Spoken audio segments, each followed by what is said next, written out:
സാങ്കേതിക തകരാർ പരിഹരിച്ച് കൊച്ചി മെട്രോ സർവീസ് സാധാരണ നിലയിൽ. രാവിലെ 8 മണിയോടെ MG റോഡ് മെട്രോ സ്റ്റേഷനിൽ വെച്ചാണ് ട്രെയിൻ തകരാറിലായത്.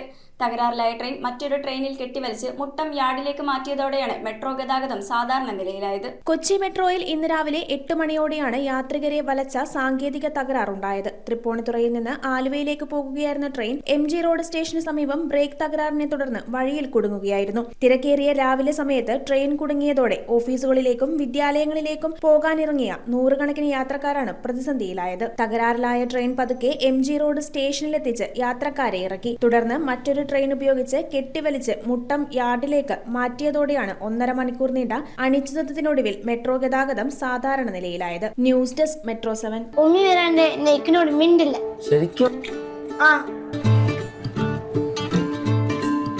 രുചിയോടൊപ്പം ഹൃദയങ്ങൾ ഒന്നാകുന്ന റംസാൻ ദിനങ്ങൾ.